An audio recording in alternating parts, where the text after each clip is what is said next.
નમસ્કાર બેન. નમસ્કાર. નમો નારાયણ. નમો નારાયણ. G10 ન્યૂઝમાં આજે ફરીથી એક કલાકાર છે આપણી સાથે, કૈલાસબેન ગોસ્વામી. બેન, આપનો એક નાનો પરિચય આપશો પહેલા તો? અમારું વતન ખેરવા છે, હાલ રહેવાનું કલોલમાં છે. હું ગોસ્વામી કૈલાશ અને મારા મિસ્ટર અરવિંદબેનમાં જોબ કરે છે અને હું સિંગિંગ કરું છું. બેન, આપ સંગીત ક્ષેત્રમાં આવ્યા તો પહેલી તમારી શરૂઆત ક્યાંથી થઈ? એટલે હું જ્યારે નાની હતી ત્યારે સ્કૂલમાં શિક્ષકો મને ગીતો ગવડાવતા અને ત્યાંથી પછી મને શોખ લાગ્યો. એટલે જ્યારે અમારા ગામની અંદર બધા જ્યારે શરૂઆત કરી હતી ત્યારે બધા જે આપણે શેરી ગરબા થાય, નવરાત્રીમાં થાય ને, તો બધા મને ગવડાવતા અને હું ગાતી. એમાંથી પછી મને વધારે શોખ જાગ્યો. એટલે પછી આમાં હું થોડું વધારે રસ લેવા માંડી અને એમાં ત્યાંથી મારી શરૂઆત કરી. ઘણા બધા કલાકારો હોય છે, તો ક્યાંક ને ક્યાંક કોઈ કલાકારથી એમને પ્રેરણા મળી હોય કે આપણે એક સંગીત ક્ષેત્રે ગાવામાં આગળ જઈએ, તો તમને પ્રેરણા ક્યાંથી મળી? એમાં અમારા જ્યારે હું અમારા મોસાળમાં રહેતી હતી હાજીપુરમાં, ત્યારે અમારા સોના મામા કરીને એક ભાઈ હતા. એમને બહુ શોખ ગાવાનો એમ. એટલે એમની જોડે હું ગાતી હતી તો એમને મને પ્રેરણા આપી કે તમારો ભાણીભાઈ એમ કે તમારો અવાજ સારો છે તો તમે ગાવાનું ચાલુ કરો. પછી એક બીજા સિંગર હતા કાનજીભાઈ ઠાકોર, એમનો મને બહુ સપોર્ટ રહ્યો અને એમના દ્વારા મને આ સંગીત લાઈનની પ્રેરણા મળી. બેન, આપ સંગીત ક્ષેત્રમાં એક મહિલા છો, એટલે તમારે અનેક વાર મુશ્કેલીઓનો સામનો કરવો પડતો હોય, તો મહિલા તરીકે તમને કયા પ્રકારની મુશ્કેલીઓ નડતી હોય છે? એટલે ખાસ કરીને તો સાસરી આવ્યા પછી તો મને કોઈ મુશ્કેલી નથી નડી, પણ જ્યારે હું મારા પિયરમાં હતી ત્યારે શું ગામડામાં પબ્લિકને આમ બધા કે છોકરીઓ માટે આ સારું ના કહેવાય, રાત્રે અડધી રાત સુધી તમારે રખડવાનું ને ભટકવાનું ને આ બધું છોકરીઓ માટે સારું ના કહેવાય. એટલે આ પ્રકારની મને બહુ જ આમ તકલીફ પડી હતી. તો જે લોકો સમાજમાં છોકરીઓ માટે આ જે શબ્દો વાપરે છે, તો એવા લોકો માટે આપ શું કહેવા માંગો છો? એમને શું સંદેશો આપશો આપ? હું તો એટલું જ કહીશ કે જો અત્યારે હાલની અંદર તો છોકરીઓ બધા ક્ષેત્રે આગળ છે, બરાબર. અને એવું નથી હોતું કે છોકરાઓ જ કરી શકે, છોકરીઓ પણ બધું કરી શકતી હોય. અને છોકરીઓ કરતી હોય તો કદાચ એમના પરિવાર માટે કંઈક કરતી હોય, એમને પણ એમના મા બાપને નામ આગળ વધારવાની કોશિશ કરતી હોય, પોતાનું કેરિયર બનાવવાની, તો એમાં તમે અડચણરૂપ ના થશો, એમાં તમે એમને સપોર્ટ કરો. બેન, આપના અવાજમાં એક ગીત સંભળાવશો અમારે દર્શક મિત્રોને? હા, ચોક્કસ. જી.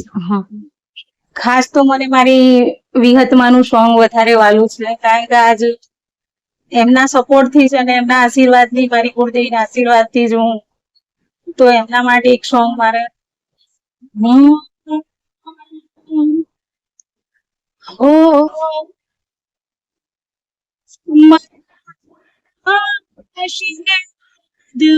મારે ઘણી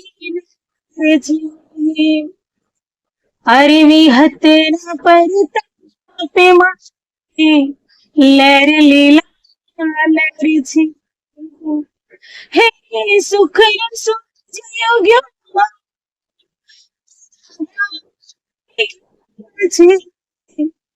મળ્યા તો દેવી આશીર્વાદ મારે ઘણી છે.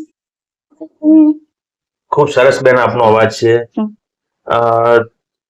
જ્યારે તમે પહેલી વાર પબ્લિક વચ્ચે જ્યારે ગીત ગાયું, તો એ વખતેનો કેવો એક્સપિરિયન્સ હતો આપનો?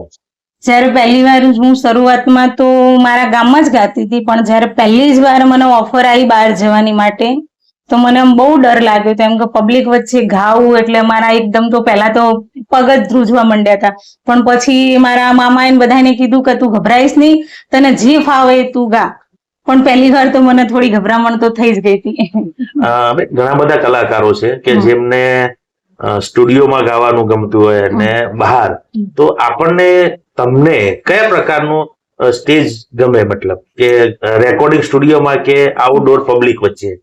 મને વધારે તો સ્ટેજ પ્રોગ્રામ કરવા ગમે છે, કારણ કે ઘણી વખત આપણે એટલી પરિસ્થિતિ હોતી નથી કે આપણે પોતાનું સોંગ બનાવી શકીએ, આપણા જોડે એટલી સગવડ પણ નથી હોતી, કારણ કે આપણે જે કરતા હોય આપણા પરિવાર માટે કરતા હોય, બરાબર. એટલે આગળ વધવા માટે તો મારી કોશિશ હંમેશા સ્ટેજ પ્રોગ્રામની જ હોય છે અને મને મળે છે ખરા સ્ટેજ પ્રોગ્રામ. જેમ કે લગ્ન ગીત, મારે સૌથી વધારે લગ્ન ગીતના મારા પ્રોગ્રામ હોય છે. જ્યારે મેં શરૂઆત કરી ત્યારે મેં રાસ ગરબાથી કરી હતી, પણ હાલ તો મારે લગ્ન ગીતમાં બહુ મોટું એવું નામ છે મારું. તો બેન એક લગ્ન ગીતની એકાદ કડી અમને દર્શકોને સંભળાવજો હાર્મોનિયમ. પ્રથમ શ્રી ગણેશ બેસાડો રે મારા ગણેશ દુંદાળા ગણેશ દુંદાળાની મોટી ફાન વાળા પ્રથમ શ્રી ગણેશ બેસાડો રે મારા ગણેશ દુંદાળા. ખૂબ સરસ બેન અવાજ છે આપનો. તો જ્યારે તમારો અવાજ આટલો બધો સારો છે તો એના માટે કયા પ્રકારની કાળજી લેવી પડતી હોય? ખાવા પીવામાં બધું બહુ ધ્યાન રાખવું પડતું હોય છે. ખાસ કરીને તો ઠંડા પીણા છે, પછી ખાવાની અંદર ખટાશ, આ બધું બહુ ગળાનું બહુ ધ્યાન રાખવું પડતું હોય છે કે જેથી આપણું ગળું ખરાબ ના થાય. અને એમાં સિઝન પ્રમાણે, ઋતુ પ્રમાણે આહાર લેવો પડતો હોય છે. એટલે જમવામાં અને પીવામાં આ બધું બહુ ખાસ ધ્યાન રાખવું પડતું હોય છે. જ્યારે તમે નવા ગીત બનાવતા હોવ તો કયા પ્રકારની તૈયારી કરવી પડતી હોય તમારે? આમ એમાં એવું છે કે ડાયરેક્ટર અમને જે સ્કેલ કે બેન આ સ્કેલનું સોંગ છે તો એ સ્કેલમાં અમારે ઘરે રિયાઝ કરવો પડતો હોય છે. એટલે આખું સોંગ તૈયાર કરવું પડતું હોય છે કે કયા સ્કેલમાં ગાવાનું છે, એમાં શું શું કરવાનું છે, બધી જે ડાયરેક્ટર આપણને જે માહિતી આપે એ પ્રમાણે અમે ઘરે તૈયાર કરતા હોય છે. અને ખાસ કરીને તો મારો જે સ્કેલ છે, મારા અવાજની અંદર જે પ્રમાણે સેટ થાય ને એ પ્રમાણે મારે રિયાઝ કરવાનું હોય છે. આમ ઘણા બધા તમે સ્ટેજ પ્રોગ્રામો કર્યા છે તો એની અંદર કોઈ રમૂજી કોઈ તમારી સાથે થઈ હોય ને કોઈ યાદગાર પ્રસંગ હોય આપનો તો જરા દર્શકોને બતાવશો આપ? ના, એવું તો મારો કોઈ પ્રસંગ નથી, કારણ કે અમે બધા ફ્રી માઇન્ડ ના જ છીએ. અમારું જે ગ્રુપ છે એમાં એટલે બધા હસી મજાક તો અમે કરતા જ હોઈએ છીએ એકબીજા સાથે. તમને જાણીતા કોઈ કલાકાર હોય, સંગીતકાર હોય, તો એવા કયા કલાકાર કે સંગીતકાર છે કે જેમની સાથે તમારે કામ કરવાની અપેક્ષા છે?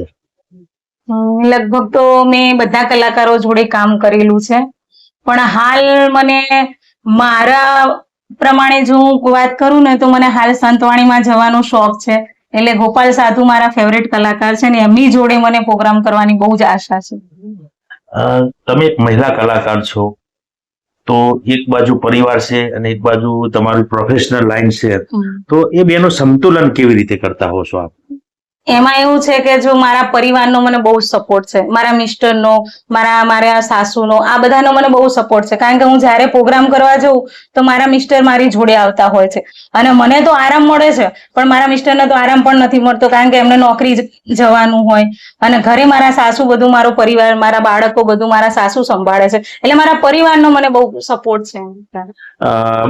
આગામી સમયમાં આપનો કયો આલ્બમ આવવાનો છે બજારમાં? હાલમાં 21 તારીખે મારું નવું સોંગ આવી રહ્યું છે, દસનામી ભગવો લહેરાયો, વિસતરાજ ફિલ્મમાંથી, અને ડાયરેક્ટર જેના છે કમલેશભાઈ ગોસ્વામી, વિસનગર. એક સનાતન દસનામ ગોસ્વામીનો જ્યારે મહાઅધિવેશન ગાંધીનગર ખાતે થઈ રહ્યું હોય તો આપ દર્શકોને શું કહેશો એના માટે? હું તો એટલું જ કહીશ કે સમાજ આપણો એક થઈને રહે, સંપ થઈને રહે અને આવા પ્રોગ્રામો કરતા રહે, નવા કલાકારોને પ્રોત્સાહિત કરતા રહે. અને દરેક સમાજના કોઈ પણ બાળકો હોય કે જેની પરિસ્થિતિ કદાચ ભણવાની ના હોય, એના મા બાપ એમને એજ્યુકેશન ના અપાવી શકતા હોય, તો હું તો સમાજને એટલું કહીશ કે સમાજના દીકરા દીકરીને તમે સપોર્ટ કરો અને આપણા સમાજના દીકરા. દર્શક મિત્રો, જોયું ને, એક નાના પરિવારમાંથી જ્યારે કૈલાસબેન સંગીત ક્ષેત્રે ખૂબ મોટું નામ કરવા જઈ રહ્યા છે.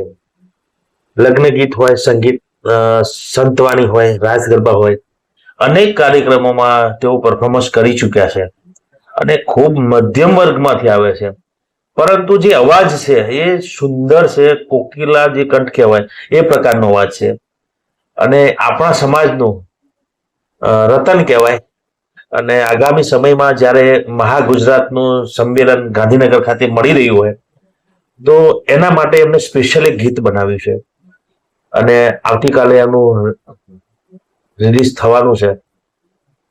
પરંતુ એક નવાઈની વાત એ છે કે જ્યારે આવા નાના નાના કલાકારો ખૂબ જ ઓછા હોય છે, પરંતુ આપણને જ્યારે સમાજને ખબર નથી હોતી કે આટલી મોટી હસ્તી છે, આટલો બધો સારો એમનો અવાજ છે, તો આપની ફરજ એ બને છે કે આવા નાના નાના જે કલાકારો હોય, જેમનો સારો અવાજ હોય, કોઈ પણ ક્ષેત્રમાં જે આગળ વધી રહ્યા હોય, તો સમાજ ને તમે ને હું એક સપોર્ટ કરીએ તો જે આવા નાના કલાકારો છે એ ખૂબ જ સારું પરફોર્મન્સ પબ્લિક વચ્ચે લાવી શકશે. અને આપણા માટે તો ખૂબ ગૌરવની વાત છે કે બેન સારા અવાજમાં ગાઈ શકે છે. તો આપને પણ ક્યાંક જરૂર હોય સંગીત ક્ષેત્રે, ગરબા હોય, રાસ ગરબા હોય, સંતવાણી હોય કે ગમે તે, જ્યારે સંગીતનો કોઈ પણ કાર્યક્રમ હોય તો અચૂક બેનનો સંપર્ક કરજો. નમો નારાયણ બેન, ખૂબ ખૂબ આભાર આપનો અમારી ચેનલમાં આવવા બદલ.